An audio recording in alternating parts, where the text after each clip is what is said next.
So yeah, I would like to thank the organizer, for inviting me to present one of our ongoing work.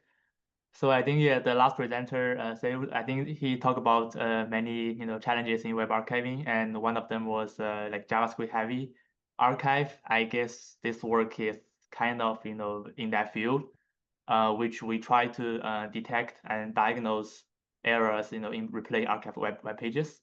Oh, by the way, I'm Jingyuan. I'm a final year PhD student from University of Michigan, and this work is in collaboration with some of my folks from USC. So let me get started. So yeah, I guess this audience already knows a lot about web archives. But just to give some background so that we can get a line. Like usually web archives has two pipelines kind of. One is a recording pipeline where you have to run crawlers to crawl live web pages and generating work files from there, which contains all the resources that are crawled. And once you have a work file, you will run the replay pipeline which will input the work file into archive systems such as Web Machine or PyWeb, one of the most popular open source archive systems. And then they will be responsible for replaying you with the archive copy. And ideally, this archive copy should looks and also functions identical to how it looks or functions on the live web. So if you think about how these archive systems in the replay pipeline, they actually works beyond just serving these resources directly, because now these pages are served from the archive host, for example, web.archive.org, instead of its original site, which is like citizen.com. As a result, pages has like dependent resources. So now all of these dependent resources has been like their request has been rerouted from citizen.com to web.archive.org. And without that, it is actually problematic. As you can see, if you don't have any rewrites, you will see a lot of missing dependent resources on the archive copy. So previously, this was relatively more straightforward because you can simply just change the URL that are embedded in HTML, and that should work. But nowadays, given the emergence of JavaScript, the rewriting system has also need to rewrite a lot of JavaScript APIs that make sure that all of the following AJAX fetches are also rerouted to the archive's host. And unfortunately, JavaScript becoming so complex, and it's actually very challenging to have a perfect, correct rewriting mechanisms that works on all archive copies today. And as a result, we are seeing some of the archive copy having validity violations compared to the live web page. For example, in this slide, if you look at the archive copy, you will see there are many missing components compared to live web page. And the reason for that is because during the page loading, there is a runtime exception or error that happens within the rewritten part of the code, and that prevents the JavaScript to be running and halts all the following execution that build the page. And this is not limited to visual differences, but also for functionalities. For example, here on the live web page, in this page, you should be able to hover around to programs, and there should be a drop-down, showing different programs. But in the live web page, this is in the archive copy, this functionality is broken because for similar reasons, where you have a runtime exception that happen because of rewrites, and that preventing the functionality to be added to the page. By the way, both of these examples are from PyWeb, but we also see something similar on the Web Machine. So given these challenges, given these problems, our goals of this project are twofold. First is we want to detect this validity violation automatically whenever we're replaying snapshots. So that being said, there are also validity violations that are caused by incomplete or inaccurate recording. For example, if you miss some resources, then you will see some broken missing images. But in this project, we're mainly assuming that we have the perfect recording, every resources are ready, but we are still seeing validity violations that are caused just by rewrites. And once we have detection results, we also want to kind of diagnose what are the root cause of the erroneous rewrites which lead to validity violations.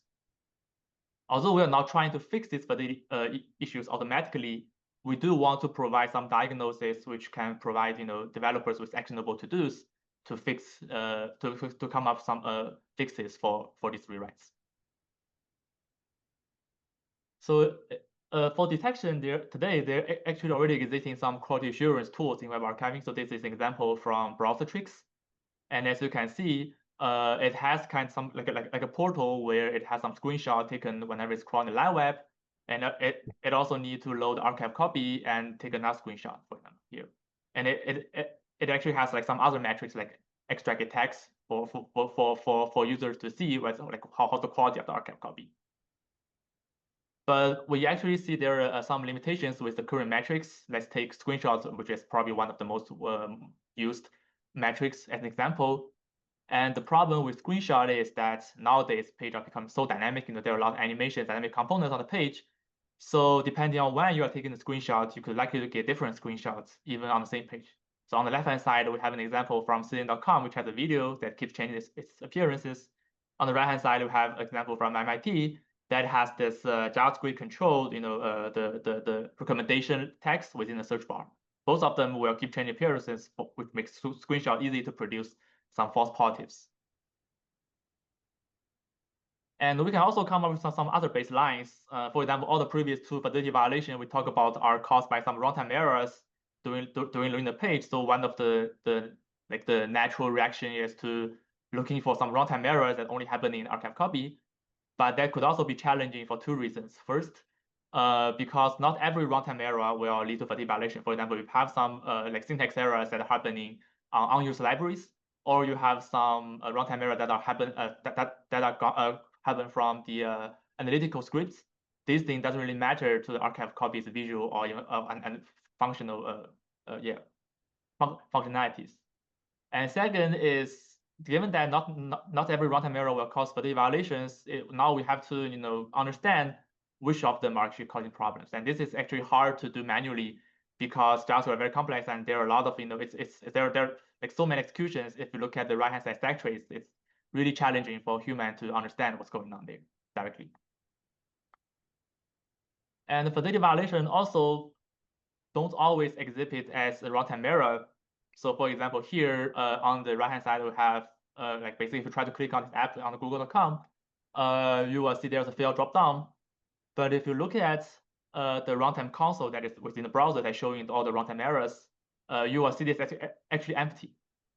And the reason for that is this fidelity violation is caused by some semantics errors or some errors that are already caused within the page's code that makes developers have no idea where to look into.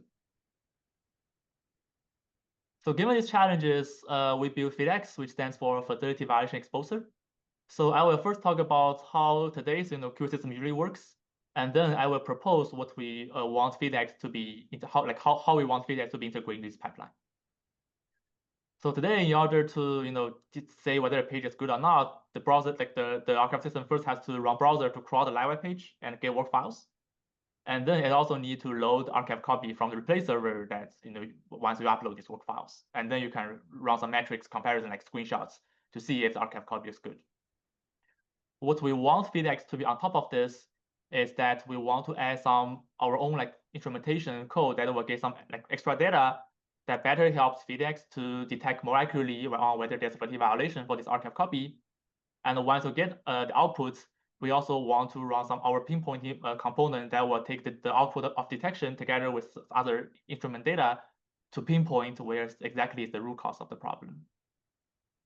In this talk, given the limitation of time, I will mainly focusing on the detection components. And within detection component, there are also multiple aspects. And in this talk, I will focus on how do we collect a better representation for matching pages. So to come up with a better representation, let's first take a step back and see how browser renders page today. It actually mainly has 4 stages. First, the browser has to run through network to fetch resources like HTML, JavaScript. And then it will build 2 data structures. One is DOM, which contains all the elements for this page.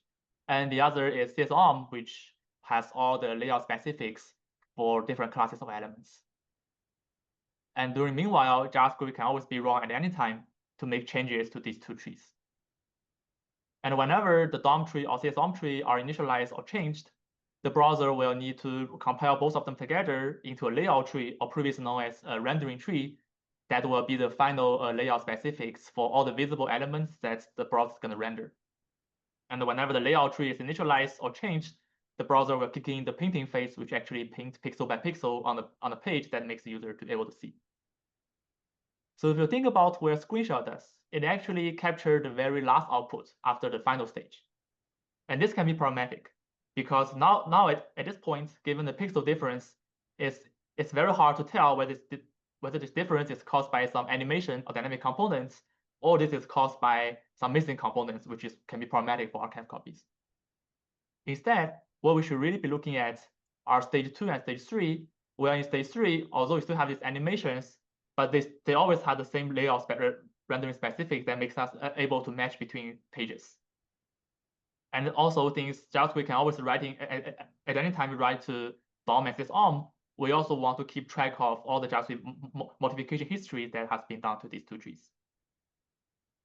So to give into more concrete examples, let's still look at these two examples, where for the left-hand side, although there's a video in the scene.com, if you try to check for its layout tree, it actually has the identical layout tree throughout time, and which makes you able to match between the relevant archive copy if there's no validity violations. This technique doesn't directly work on the right-hand side because this recommendation, like type writing effect, is implemented by JavaScript, which keep changing the layout tree from time to time. However, if we're also able to track the JavaScript write history to these components, you will realize that there's always a single line of code with the exact stack traces that keep modifying this text within the search bar. And if we're able to associate these JavaScript writes to this search bar, we will see that although they have different layouts or even different screenshots, they still have the different same set of associated JavaScript writes that keep contributing to them. So we can still have a match. So we also have a big part in this in our work that are trying to looking for pinpointing the problem, which has like first we need to discover errors that are not reported by the browser, like semantics errors or like silently handle errors. And then given all the errors that we see or discovered, we want to identify which of them are truly mattering to the fidelity violations. So to eval, we actually compile 80,000 pages sample from top 1 million sites with 5 pages per site. And we also have some pages which are sampled from EOT, end of term dataset, and Carta collections. And our baseline to compare are the QA metrics used by browser tricks like screenshots, HTML extract text, and also we're adding another baseline ourselves, which checks for like extra runtime errors only happening in archive, and because that could be one of the natural reactions that developers will start looking into. So this table shows all the positive rates that are reported by different metrics. So positive means the metric says there's a problem, there's a fatigue violations. As you can see, Hypertext actually has around 15% of positive rate, and that is the lowest across all the metrics. And the reason for that is we are seeing a much higher false positive rate for other metrics, for example, screenshots. So positive means whenever the metric says there's a problem, there's no problems. And even compared to the lowest baseline, Hypertext can reduce the false positive by 46%. And we're also looking into false negative rates, which means whenever there's the metric says there's no problem, there's actually some problems. So screenshot cannot have false negatives because whenever you have a matching screenshot, there's no problem for sure.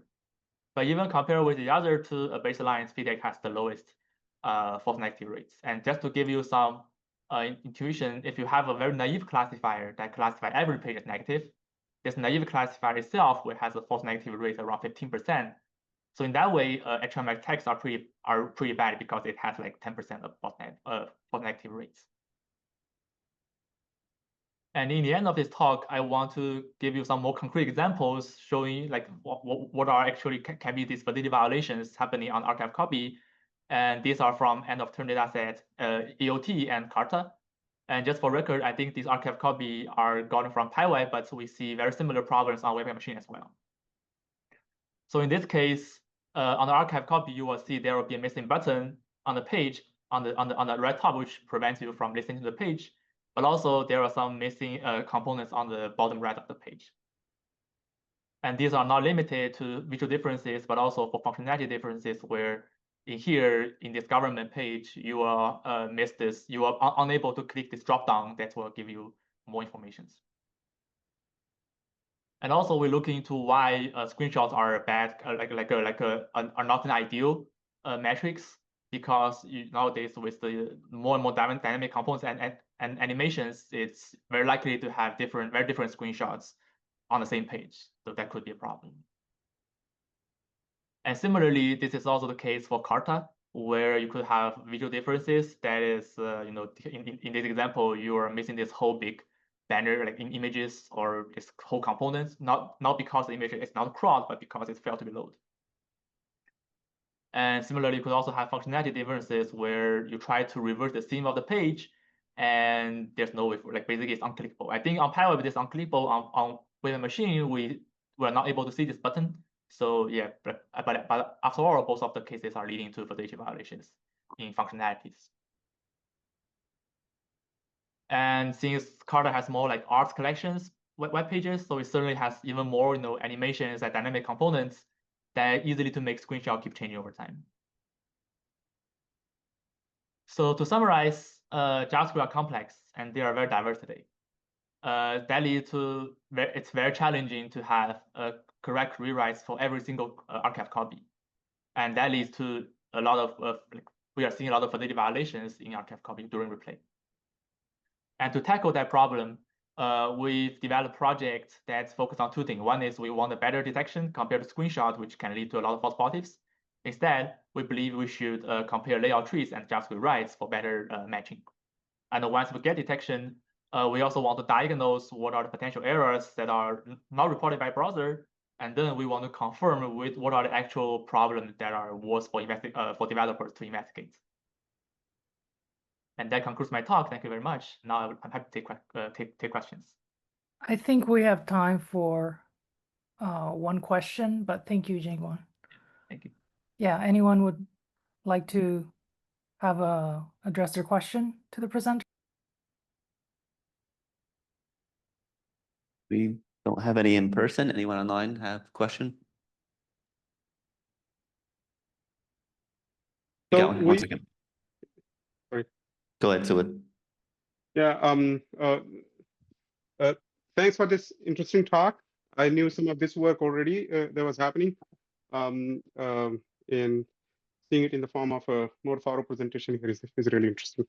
So would really love to engage with you more and see what are the potential possibilities in integrating it somewhere in some form with the Wayback Machine or our own extensions that we have. We would like to understand fidelity of some of our playbacks better and have better reporting on those. Also, if we can identify in a batch mode somewhere, in a non-interactive mode, of say thousands of captures that we have for a specific URL over time, which ones of those are good captures that we can basically feature them so that people are not landing onto a bad capture by default. They land onto something good. Sometimes we call it like archivist choice or something. Yeah, we're happy to talk about that sometime off of this meeting, maybe. Yeah. I'm more than happy to talk here as well. I'd like to share you with all the examples that we see and what are like more details about our techniques. Yeah, happy to chat. Thank you. My name is Carson Gross. I program in JavaScript quite a bit, and so I appreciate the challenge that you're facing with the work you're doing. It's excellent work. I do think that it's also something that points out, particularly at a Hypertext conference, just how important the pure hypertext model is for the long-term survivability and archivability of content, particularly for public websites, for government-based websites, because of the challenges that are faced when you have a code-on-demand JavaScript-like infrastructure. It hurts in the long-time archivability of these documents, which is something that we should, as hypertext enthusiasts, emphasize for people that are building these systems. Yeah, I think we do see, like, basically we have some other works which looking for if you just purely crawl like resources like statically without running JavaScript, you actually nowadays it's more likely that you will be missing something on the page because JavaScript are becoming more and more important for a page to be loaded. So I think previously we have some study which if you simply just run static crawler, you can potentially miss at least like half of the basically for half of the pages you are have some missing part on the page. So yeah, I definitely see like it's like more important for people to have like a better model or whatever, because running browsers to crawl these pages definitely are much more expensive than simply just running a static crawler to archive these pages. So definitely there need to be a better solution in the future, or yeah, something we're looking to kind of better preserve this fidelity, and for especially for important content like government web pages to be preserved in that way. Thank you.